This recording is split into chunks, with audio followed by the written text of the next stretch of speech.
Assalamualaikum warahmatullahi wabarakatuh. Bismillahirrahmanirrahim. Alhamdulillahirabbil alamin.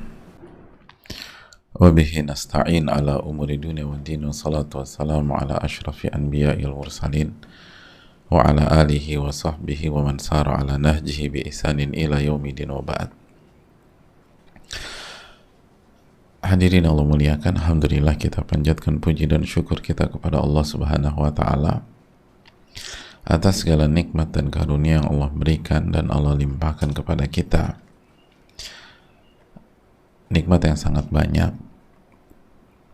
dan di antara nikmat itu adalah nikmat ilmu,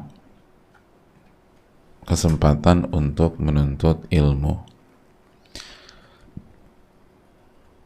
yang merupakan kunci kebahagiaan di dunia maupun di akhirat. Semua dimulai dengan ilmu. Ketika Allah Subhanahu wa taala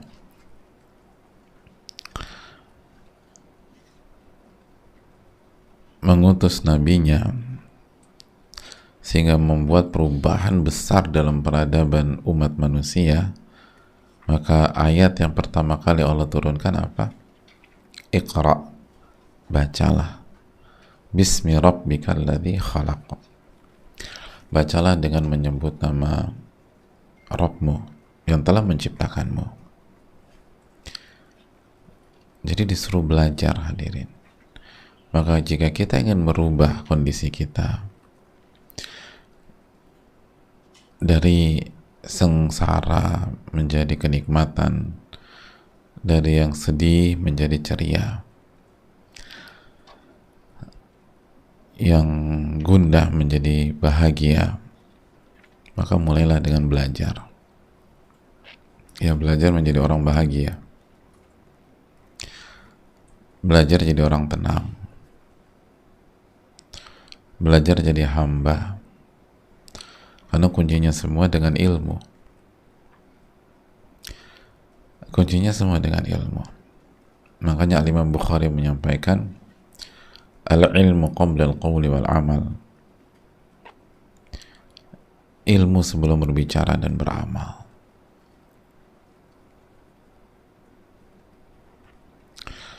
Oleh karena itu, hadirin yang Allah muliakan,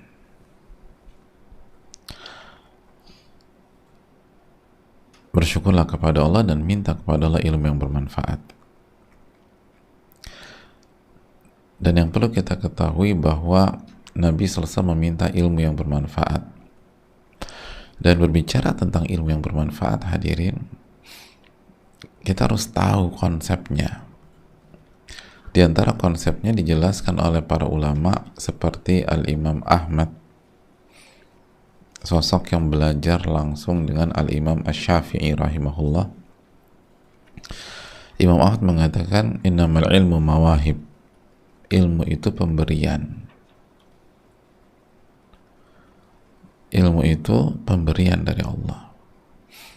Makanya para ulama mengatakan kalau ingin mendapatkan ilmu yang bermanfaat, itu yang kita perhatikan bukan sebatas konten, membaca dan memahami atau menghafal, walaupun kegiatan-kegiatan itu penting. Tapi kalau kita ingin mendapatkan ilmu yang bermanfaat, maka kita harus perbaiki hubungan kita dengan Allah.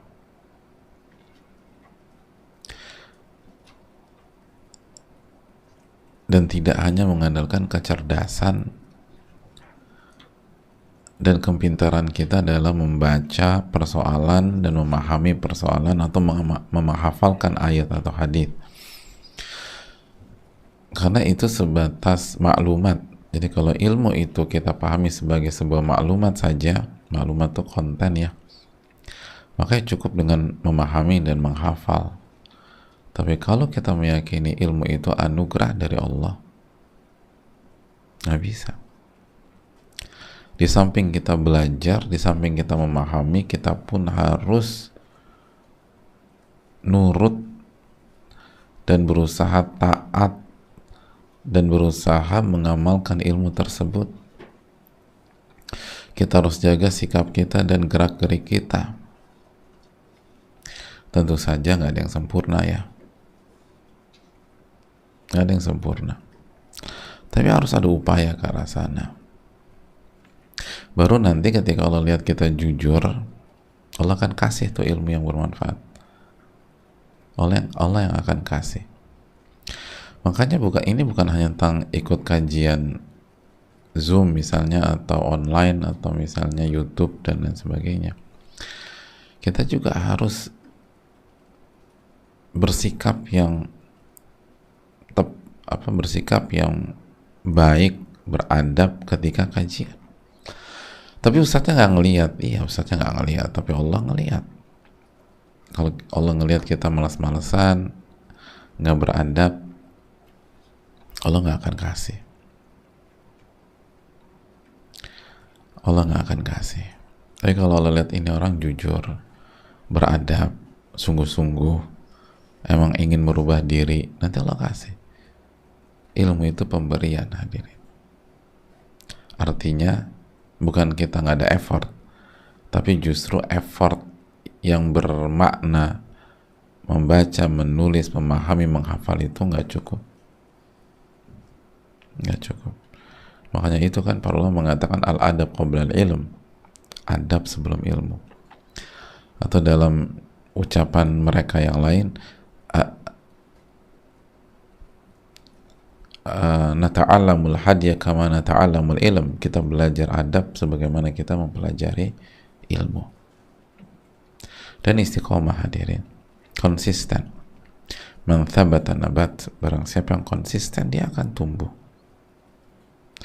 Barang siapa yang konsisten dia akan tumbuh. Salah satu hal yang paling sulit dalam hidup adalah konsistensi. Itu susah. 1-2 kali berbuat baik gampang, atau lebih mudah tepatnya. Tapi konsisten begitu itu susah. Ya, oleh karena itu mintalah ilmu yang bermanfaat, dan ingatlah ilmu itu pemberian. Jangan ngandelin logika semata, jangan mengandalkan kecerdasan semata, apalagi ngandelin duit yang nggak akan bisa.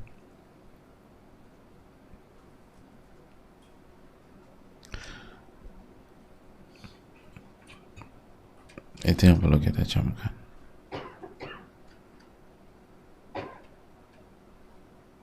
Hadirin Allah muliakan, lalu jaga syahadatin kita, iman kita, tauhid kita, dan jaga semangat kita mengikuti Nabi kita Sallallahu Alaihi Wasallam. Lalu marilah kita ucapkan salawat dan salam kita kepada baginda Rasul alaihi salatu wassalam. Allahumma salli wa sallim wa barik wa an'im ala nabiyyina wa rasulina sayyidina Muhammadin wa ala alihi wa sahbihi wa man sara ala nahjihi bi ihsanin ila yaumidin wa ba'd. Hadirin Allah muliakan, kita akan masuk ke Riyadhus Shalihin, buah karya Al-Imam Yahya bin Sharaf bin Murri Abu Zakaria, atau yang biasa dikenal dengan nama Al-Imam An-Nawawi rahimahullahu ta'ala. Dan kita masuk ke hadis Ummul Mukminin, ibunda kita, salah satu istri Rasulullah SAW, Ummu Salamah. Mari kita simak hadisnya. Al-Imam An-Nawawi, semoga Allah merahmati beliau, orang tua beliau, keluarga beliau, dan semoga Allah merahmati seluruh kaum muslimin dimanapun berada, baik yang masih hidup maupun yang telah wafat. Semoga Allah merahmati kita semua, amin ya rabbal alamin. Beliau menyampaikan, an ummil mu'minin Ummi Salamah, Hindun atau Hindin binti Abi Umayyah Hudzaifah radhiyallahu ta'ala anha.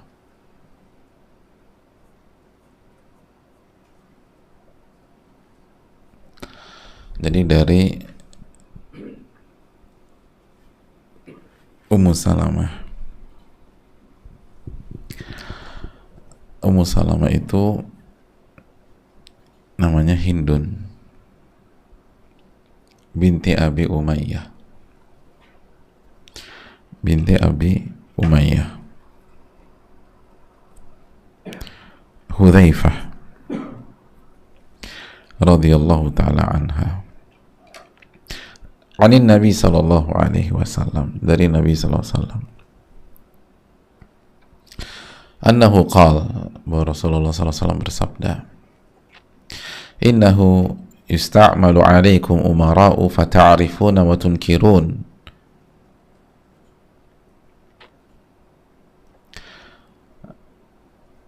Nabi SAW bersabda yang artinya, sesungguhnya kalian akan dipimpin oleh para pemimpin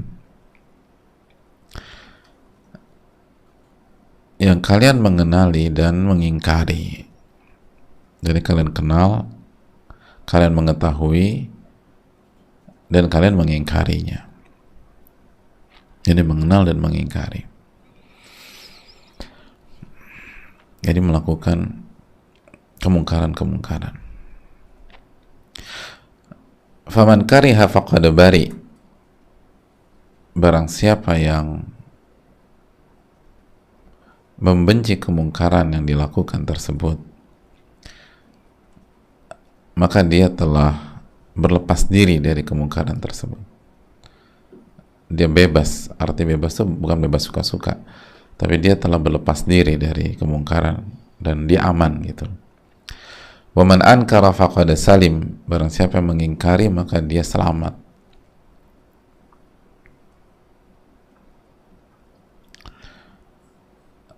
Jadi barang siapa yang membenci kemungkaran tersebut maka dia telah berlepas diri. Barang siapa yang mengingkari maka dia telah selamat.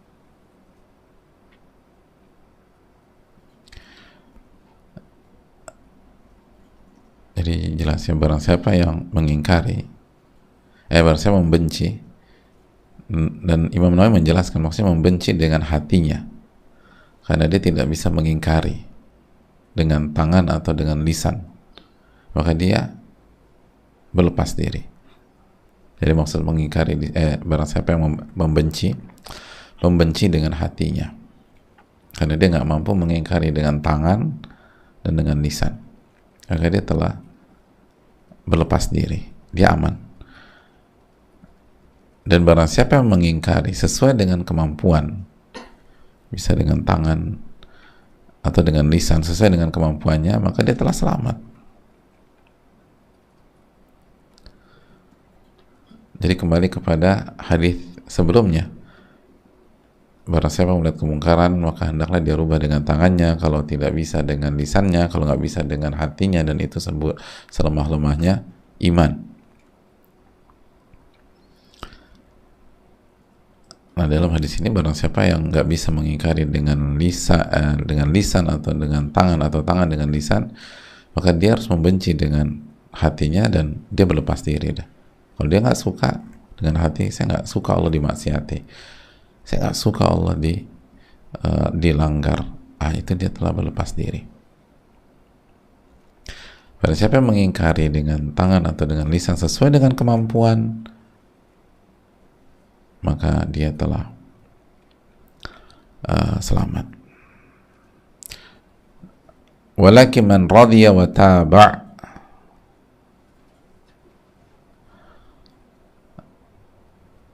Lalu Nabi SAW melanjutkan, hadirin, walakin man radiya wa taba'. Namun orang yang ridho terhadap kemungkaran itu dan mengikuti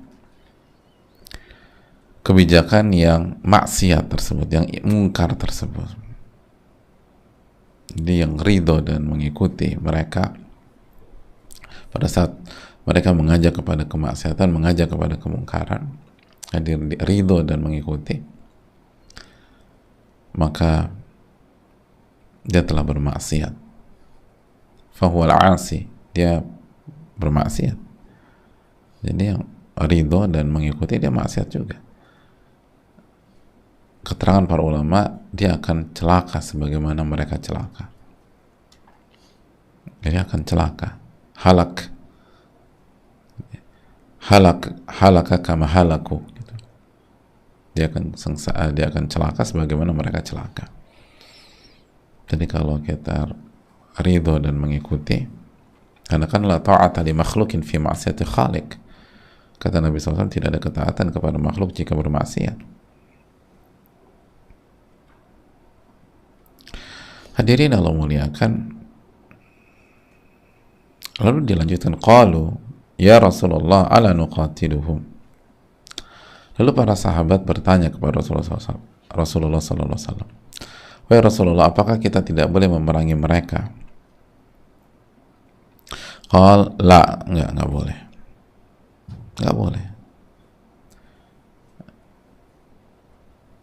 Itu ingkari, tapi enggak boleh diperangi. Dan kalau nggak bisa dengan tangan atau dengan lisan, dengan hati, ingkari. Tapi nggak boleh diperangi. Ma'aqamu fikumus shalah, selama mereka masih menegakkan sholat di tengah-tengah kalian.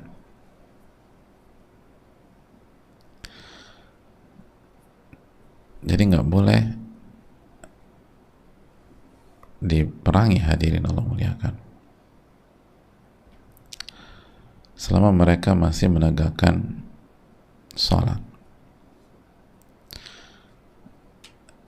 Ini menunjukkan bahwa mulianya kedudukan sholat di dalam agama kita.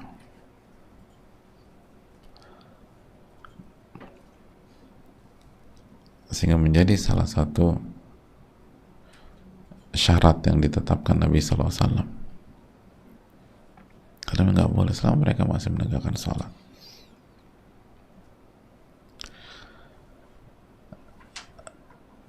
Hadirin Allah muliakan.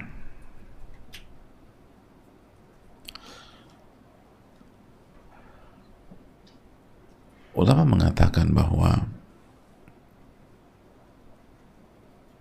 karena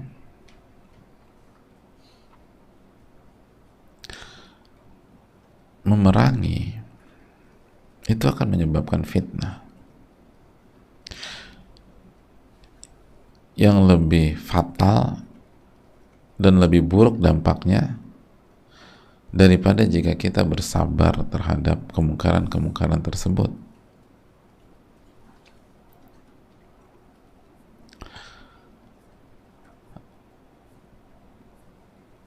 Oleh karena itu, hadirin Allah muliakan,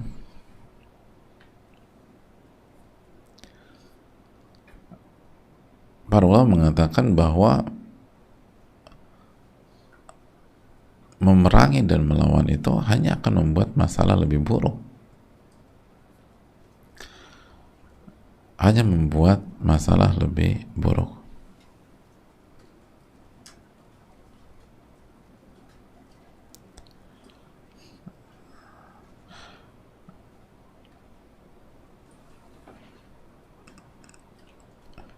Oleh karena itu, para ulama seperti Imam Nawawi rahimahullah mengatakan, hadits ini menunjukkan la yajuzul khuruj 'ala al-khulafa bimujarradi adh-dhulmi aw al-fisqi ma lam yughayyiru syai'an min qawaidil Islam.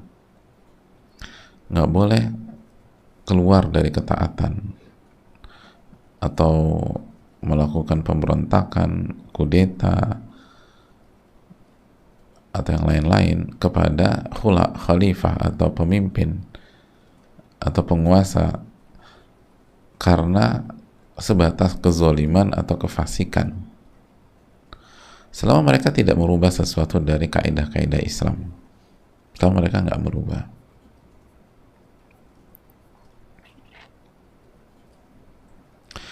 itu pun dijelaskan oleh para ulama yang lain. Kalau misalnya ada mereka nggak benar-benar nggak sholat, apakah boleh? Mereka tidak, ulama nggak membolehkan secara mutlak.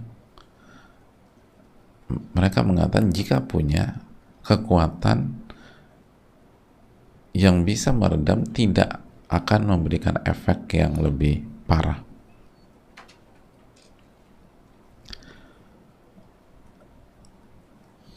Efek yang lebih parah.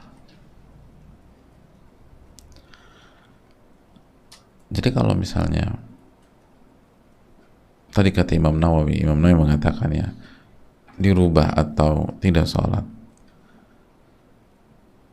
lalu ada orang ingin melawan tapi nggak punya kekuatan atau akan menimbulkan mudarat yang jauh lebih besar, maka kata para ulama tidak. Karena itu tadi, jangan membuat fitnah yang jauh lebih besar dampaknya dibanding sebelumnya. Oleh karena itu hadirin Allah muliakan,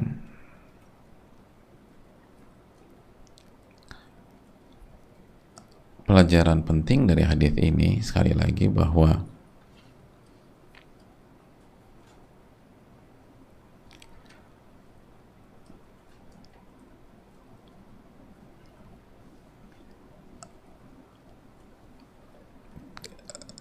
kita harus ingkari kalau ada kemungkaran dan mengingkari sesuai dengan kemampuan. Sekali lagi, kalau kita bisa cegah dengan tangan, kalau nggak bisa dengan lisan, kalau nggak bisa dengan hati, maka kita akan terbebas. Kita akan terbebas. Dan dimaksud kemampuan di sini atau sesuai dengan kemampuan adalah bukan hanya kemampuan untuk mencegah, tapi juga termasuk tidak menimbulkan masalah yang lebih besar. Tidak menimbulkan kerusakan yang lebih besar. Makanya butuh fikih, butuh pertimbangan, butuh pandangan yang tajam. Jangan menyelesaikan masalah dengan masalah yang lebih besar.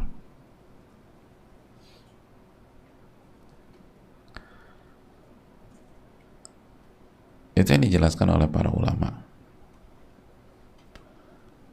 Makanya sejarah mengatakan apabila terjadi itu, dampaknya jauh lebih besar daripada kemungkaran sebelumnya.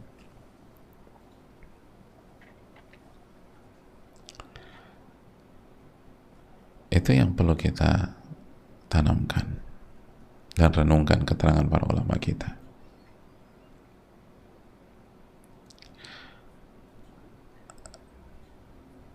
Oleh karena itu, pelajaran terakhir dari hadis ini, ulama mengatakan at-tahdhir min itharatil fitan. Hadis ini adalah peringatan untuk tidak menimbulkan fitnah atau menyebarkan fitnah atau kerusakan yang jauh lebih besar, mudarat yang jauh lebih besar, kemungkaran yang dampaknya jauh lebih besar. Itu adalah kaidah kita sebagai seorang muslim, sehingga dalam bersikap dan dalam berbuat, baik dalam kondisi makro seperti hadis ini maupun kondisi mikro gitu loh, seperti di keluarga kita atau di tetangga atau di skup-skup kecil lah. Ketika kita melihat ada kemungkaran, kalau ada kesalahan, ada kemaksiatan atau ada masalah, maka pertimbangkan dan perhitungkan dengan masak. Jangan kita merespon dengan hal yang menyebabkan masalah itu tambah parah, masalah itu tambah besar, atau masalahnya hilang tapi timbul masalah baru yang lebih berat.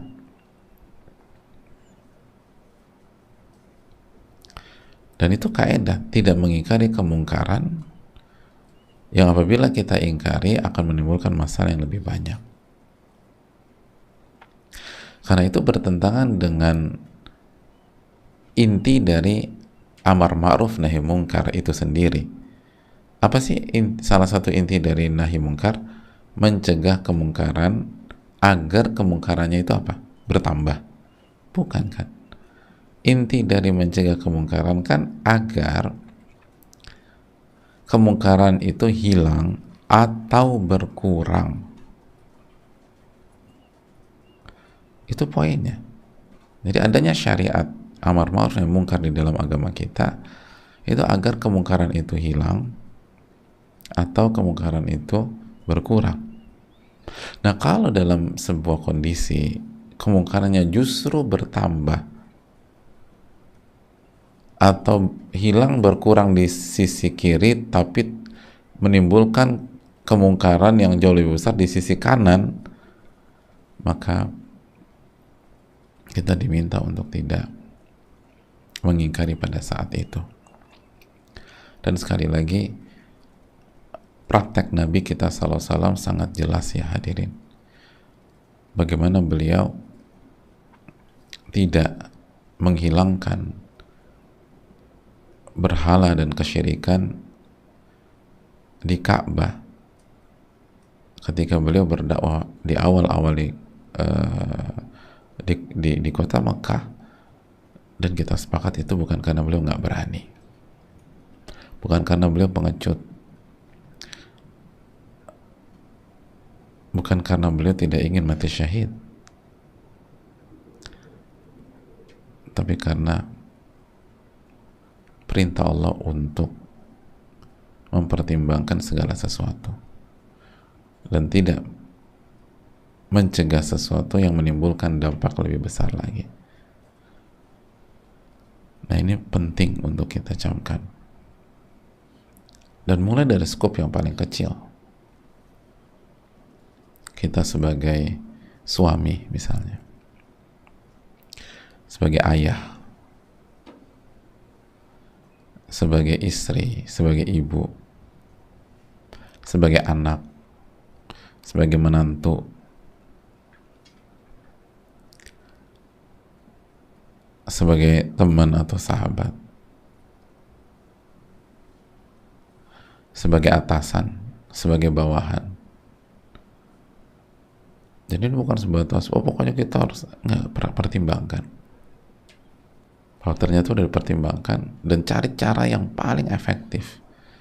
Jangan cari cara yang membuat masalah tambah parah. Makanya kan jangan lupa bahwa amar ma'ruf nahi mungkar kita kaitkan dengan bab nasihat, dan di dalam bab nasihat kan ad-dinun nasihat, agama itu nasihat. Untuk siapa? Lillahi wa li kitabihi wa li rasulihi wa li a'immatil muslimin wa ammatihim. Bagi Allah, bagi kitab suci, bagi Rasulullah, dan bagi pemimpin. Jadi tetap nasihat itu tetap. Tapi tinggal pikir caranya, jangan menimbulkan hal yang berdampak jauh lebih besar. Jadi bukan berarti didiamkan juga, enggak. Tapi cegah dengan cara yang bisa meminimalisir, bahkan kalau bisa menghilangkan. Nah, kalau nggak bisa juga, udah mentok semua cara kayak nggak bisa, berarti jangan pada saat itu. Kita cari lagi waktu yang lain, cari momentum yang lain. Terus tetap doakan dia, doakan.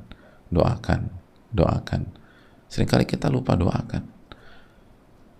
Alih-alih mendoakan, kita curhat. Tuh udah nasehatin dia begini, kalau nggak mau terima, bahkan tambah parah. Ya udah, diam aja. Karena kalau saya lanjutkan, tapi menimbulkan kemungkinan lebih besar. Daripada kita curhat sama orang lain nggak jelas juga, mendingan kita doain dia. Doa jelas-jelas efektif. Ud'uni astajib lakum, minta kepadaku, aku akan ijabah. Ujibu da'wata da'i idza da'an, aku kabulkan doa orang-orang yang meminta. Dalam surat Al-Baqarah 186. wa idza sa'alaka ibadi anni fa inni qarib, dan apabila hambaku bertanya tentang diriku, katakan aku dekat. Ujibu da'wata da'i idza da'an, aku kabulkan dan aku ijabah doa orang yang meminta ketika dia meminta. Falyastajibu li wal yu'minu bi la'allahum yarshudun.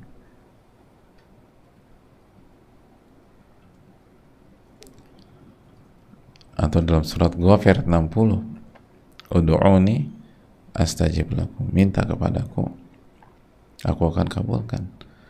Ghafir ayat 60, surat ke-40 ayat ke-60.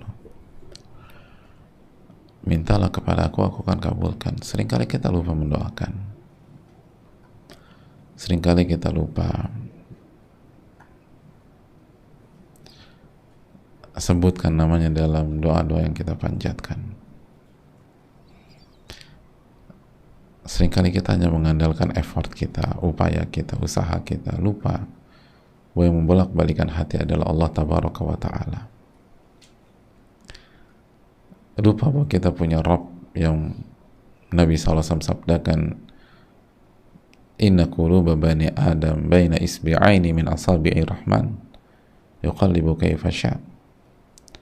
Sesungguhnya hati-hati manusia ada di antara dua jemari Allah.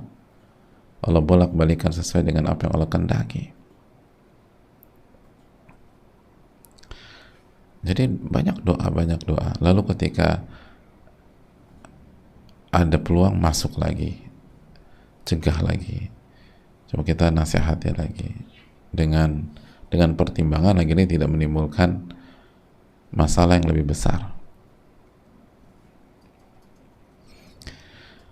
Butuh kesabaran hadirin, butuh fikih, butuh hikmah, dan bisa jadi kita salah dalam menilai. Segera tobat kepada Allah, lalu jalani lagi.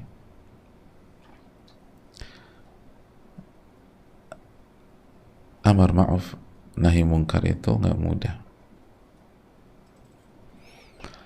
Bahkan di kampus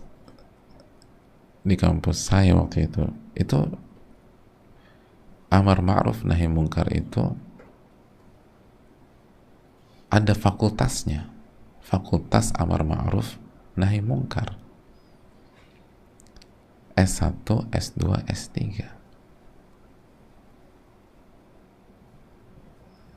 Itu poinnya. Ada fakultasnya, bukan orang ngaji kemarin sore terus itu. Ada fakultasnya.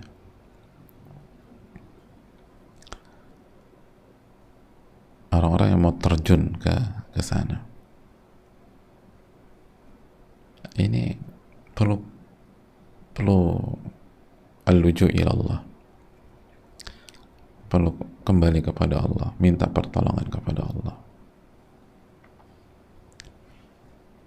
Lalu tahu dalil, tahu kaidah, tahu konsep. Gak bisa begitu ngeliat kemungkaran, iya, ini masalah menimbulkan kemungkaran yang lebih besar apa tidak.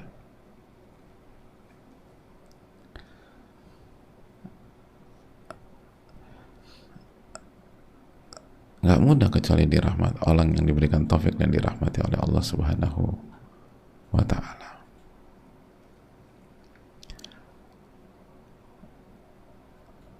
Jadi terus belajar, terus melihat, mempertimbangkan, bertanya, jangan main menggampangkan. Oh, tenang aja, kita coba. Ya kalau berantakan gimana? Wallahu ta'ala alam bissawab.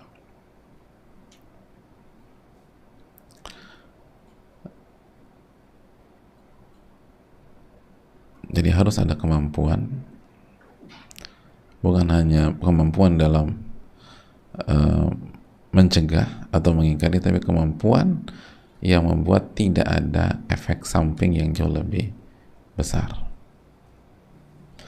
Wallahu ta'ala alam. Kita buka sesi tanya jawab. Wassallallahu salam ala nabiyina Muhammad.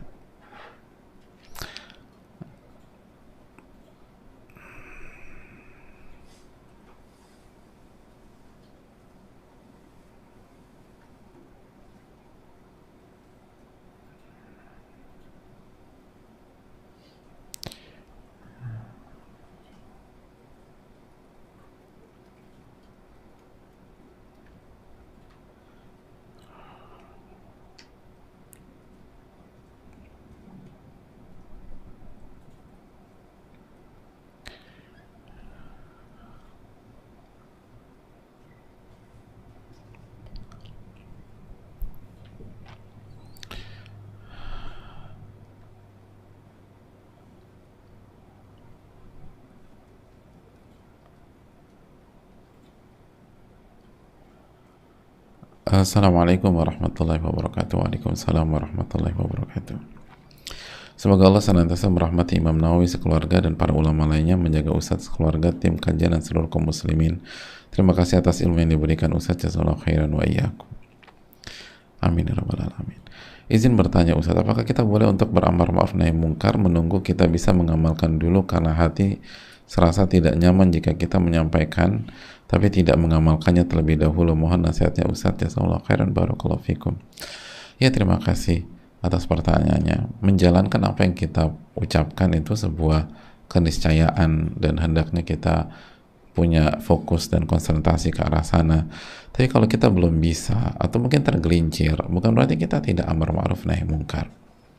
Bukan syarat amar ma'ruf nahi mungkar adalah kita mengamalkannya terlebih dahulu, walaupun kita tahu bahwa orang yang mengamalkannya akan membuat ucapan dan nasihatnya atau pencegahannya lebih berkah dan lebih kuat di dalam hati objek tersebut.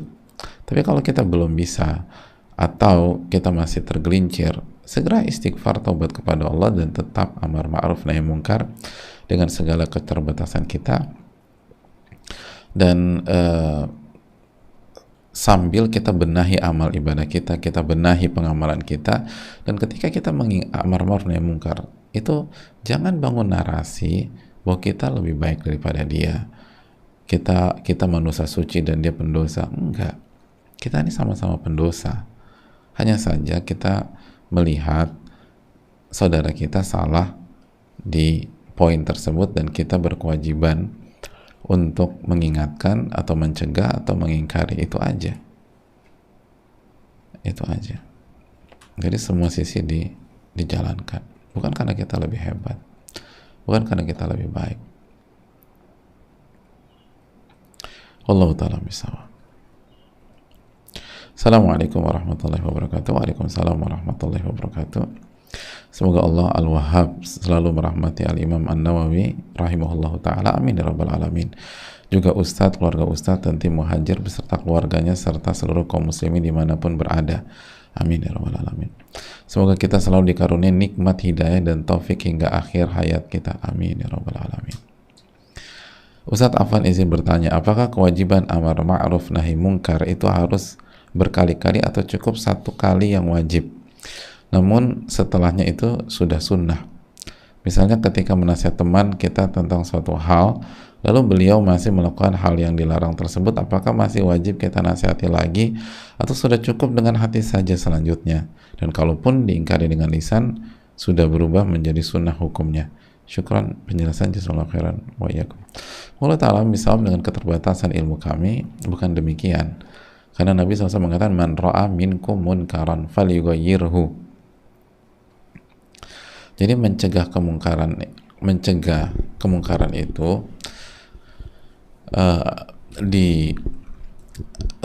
syaratnya adalah ketika melihat kemungkaran, makanya kan pakai jumlah syartiyah dalam bahasa Arab, man ra'a gitu loh. Falyughayyir itu kan jawab syaratnya kalau dalam ilmu bahasa. Jadi mencegah atau mengingkari itu syaratnya adalah jika Anda melihat. Maka jika kita melihat satu kali, ya enggak, cegahnya satu kali, 2 kali, ya 2 kali, 3 kali, ya 3 kali. 4 kali 4 kali, 5 kali 5 kali. Hanya saja perlu kita camkan bahwa hukum amar ma'ruf nahi munkar adalah fardu kifayah, sebagaimana sudah kita jelaskan. Kalau nggak salah kita udah jelaskan. Artinya nggak semua orang yang melihat itu harus mencegah. Dalam arti kalau sudah ada salah satu di antara kita 10 orang ngelihat nih kemungkaran, lalu salah satu dari kita mencegah dan Allah kasih taufik berhasil, maka kewajiban mencegah bagi 9 yang lain gugur karena fardu kifayah.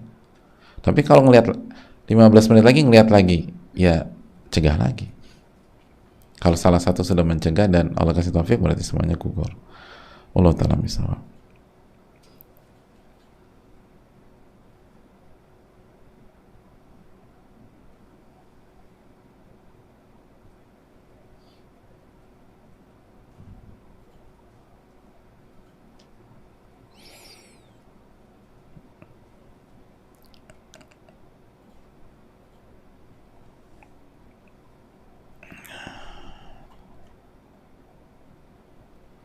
Assalamualaikum warahmatullahi wabarakatuh. Waalaikumsalam warahmatullahi wabarakatuh.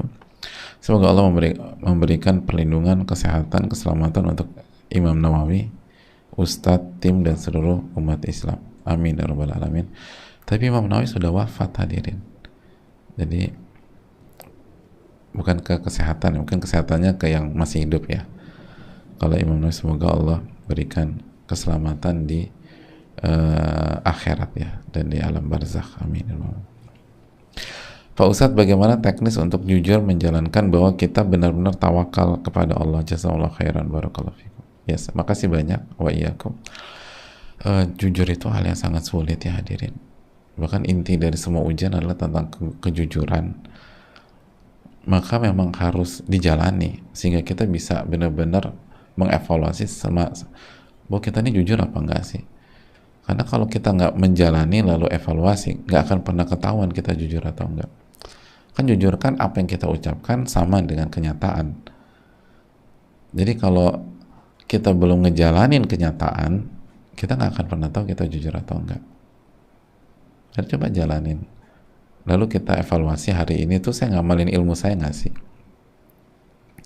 Saya ketika ada masalah ini saya serahkan kepada Allah atau saya kedepankan logika saya? Ketika tadi pagi ada kendala atau problem seperti ini, saya serahkan kepada Allah atau saya hubungi makhluk terlebih dahulu. Jadi itu bisa clear untuk terlihat. Allah ta'ala misal.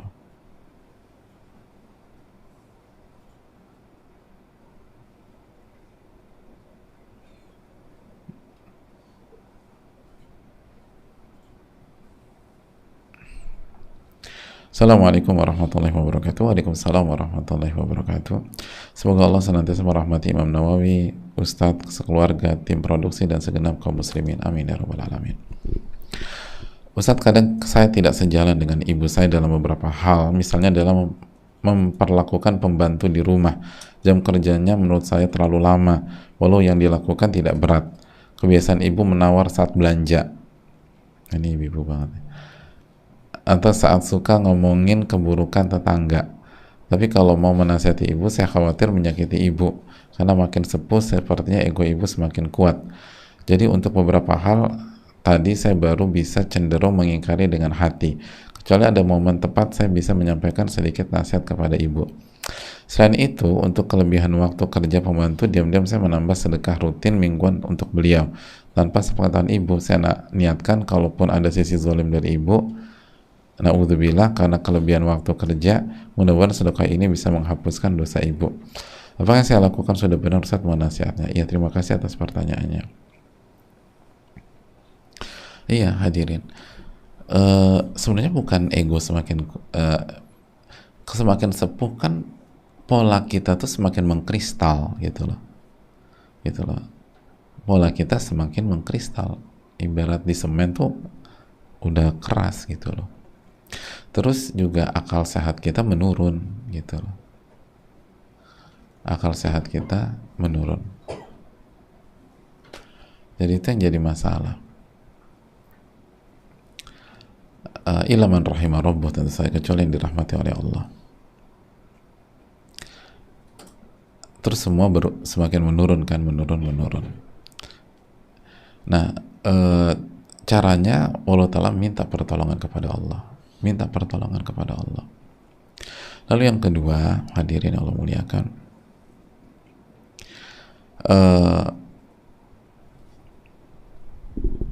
kita bisa quote and quote main belakang, dalam arti misalnya tawarnya, misalnya kebiasaan menawarnya tidak berperi kemanusiaan dan tidak beri keadilan gitu ya. Iya ya, ngalamin gak sih nenek-nenek kita dulu gitu kan gitu ya. Tapi kalau sekarang mungkin jarang ya, masih ya, tapi masih cukup ya. Kan kadang-kadang kita yang sebagai anak atau cucunya, ya Allah kok ini banget ya. Nah udah biarin beliau menikmati tawar menawar, karena susah ya, khususnya ibu-ibu ya. Soalnya menawar itu bukan hanya dapat barang murah bagi banyak orang, tapi prestasi kehidupan gitu lah. Apalagi ya bukan hanya ibu, banyak terjadi di dunia ibu-ibu, tapi bapak-bapak juga kayaknya kalau itu tuh nggak puas gitu loh, atau merasa gagal. Makanya kan sebagian ibu-ibu atau mungkin sebagian bapak-bapak itu bela-belain hunting barang untuk mendapatkan selisih mungkin cuma 5.000 gitu loh, 7.000 gitu, tapi harus jalan lebih jauh 1, 2, sampai 3 kilo biar dapat harga lebih murah 5.000 atau 7.000 dari tetangganya yang beli kemarin gitu loh. Baru nanti dibangga-banggain tuh. Atau kalau nggak, ya aku dapat yang lebih murah, padahal lebih murahnya berapa? 7.000. Dan dianya juga lupa, karena nyari selisih 7.000 harus jalan kaki 3-4 kilo, capek. Pas mau pulang karena capek kausan, beli es cendol 15.000. Jadi kira rugi sebenarnya dia. Jadi dia nyari untung 7.000, dia beli es cendol lebih mahal. Ya gitu lah pokoknya, ironi dunia ya. Ya kalau kita sama ibu yang begitu, udah biarin beliau nawar, antum kasih penjualnya aja, pokoknya iyain aja, nanti saya tambahin kelebihannya gitu. Misalnya 70.000, 15.000 ya bang ya, itu kan orang kalau jantungnya sehat dan dia rajin jalan pagi, kalau enggak kan repot gitu loh. Padahal modal dia aja 60.000 gitu loh, ditawarin sama ibu kita 15.000. Ada kita dealin aja bang, nanti selesainya saya ganti gitu. Iya ada deal gitu lah. Kalau udah sepuh ya udah bikin senang ibu aja udah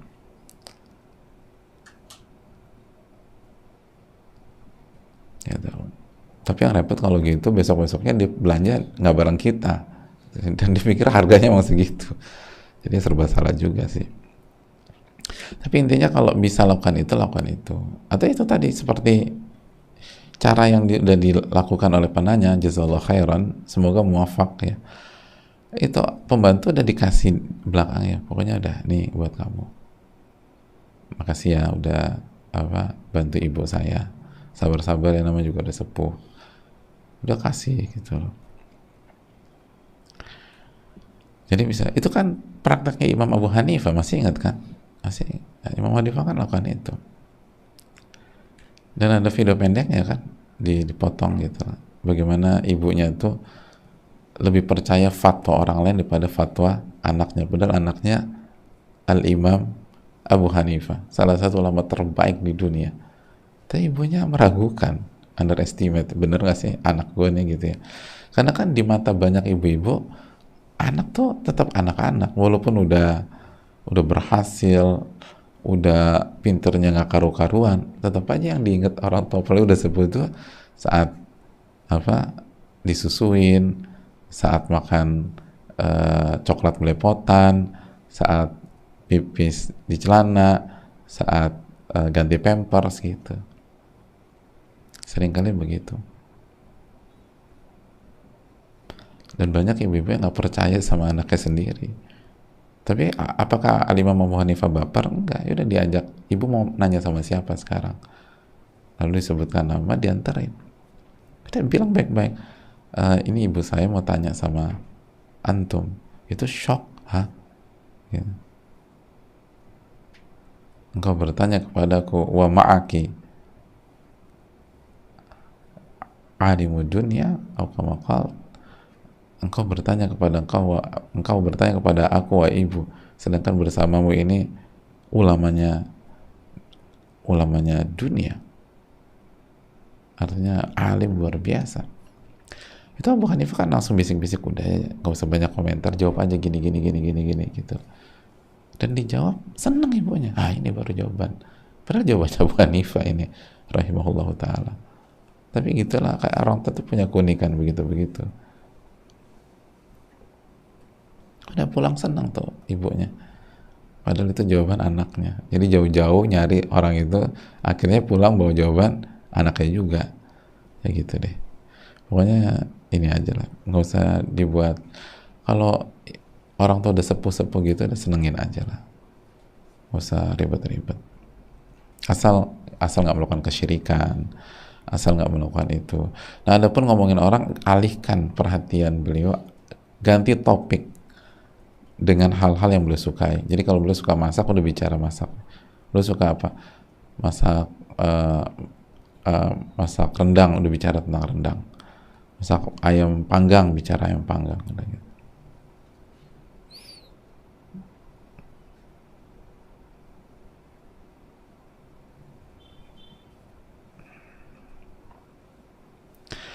Assalamualaikum warahmatullahi wabarakatuh. Waalaikumsalam warahmatullahi wabarakatuh.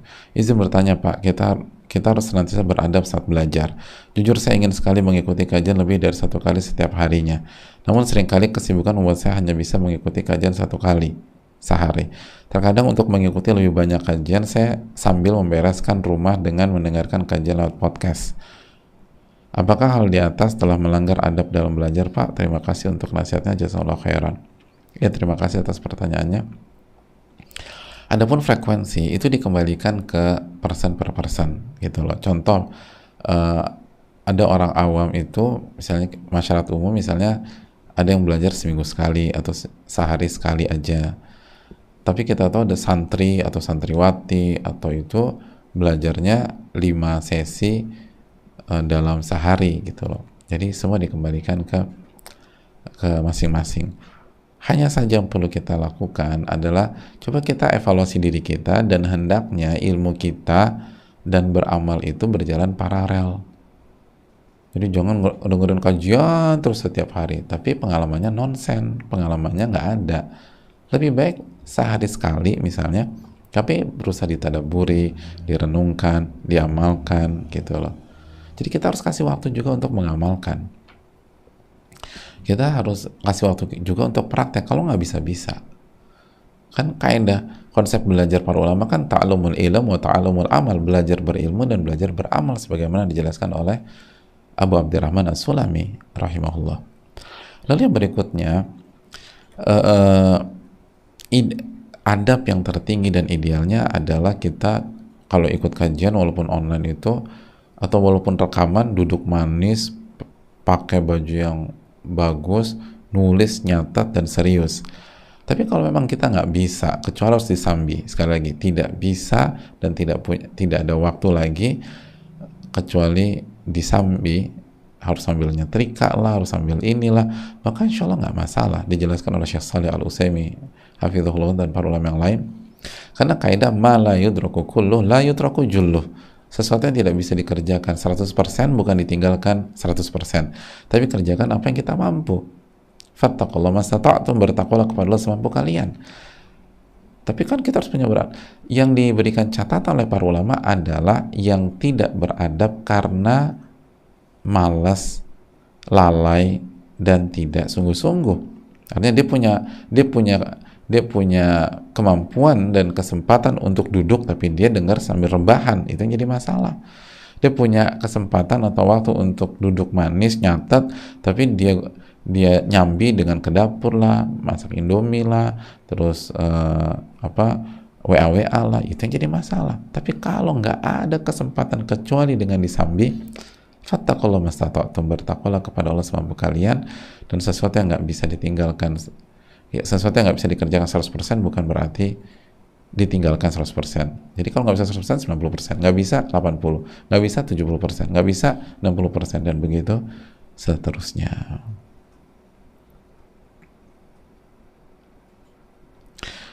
Assalamualaikum. Waalaikumsalam. Mohon bertanya Ustaz, saya ingin bertanya bagaimana harus bersikap dengan suami yang sangat susah untuk bangun sholat subuh karena selalu bergadang karena kerjaan. Walaupun sudah dibangunkan berkali-kali, apakah berdosa karena merasa sudah lelah dengan sikap suami? Terima kasih Ustaz atas kesempatan. Ya, terima kasih atas pertanyaannya. Yang pertama, ini ujian dari Allah Subhanahu wa taala buat kita. Apakah kita bersabar untuk membangunkan suami? Dan terus evaluasi niat kita dan evaluasi kinerja kita atau performa kita dalam membangunkan suami. Jangan-jangan selama ini nggak efektif karena cara membangunkan kita, cara kita membangunkan beliau belum maksimal. Coba gunakan cara-cara yang benar-benar maksimal gitu loh. Gitu. Jadi harus diguyur Pak Ustadz, bukan diguyur pakai ember, tapi justru pakai cara-cara yang wanita banget gitu loh. Coba deh pakai cara-cara yang wanita banget gitu loh. Jangan pakai cara-cara komandan pasukan ke pasukannya yang telat bangun, itu nggak tepat. Tapi pakai cara-cara yang perempuan banget. Semoga kalau kita jujur dan kita berusaha, nanti Allah kasih taufik kepada hati suami. Dan sebelum bangunin udah doa belum? Doa dulu sama Allah, ya Allah mudahkanlah suami saya bangun, baru bangunin gitu loh. Gitu. Jadi jangan pakai cara kekerasan gitu loh, atau cara yang nggak tepat gitu loh. Itu hal yang perlu kita camkan bersama-sama. Saya rasa cukup sampai sini. Jazakallahu khair, semoga bermanfaat dan semoga Allah memberikan taufik kepada kita. Allahumma inna nas'aluka ilman nafi'an wa na'udzubika min ilmin la yanfa'. Allah Rabbana taqabbal minna subhanaka wa bihamdika la ilaha illa anta astaghfiruka wa atubu ilaik. Assalamualaikum warahmatullahi wabarakatuh.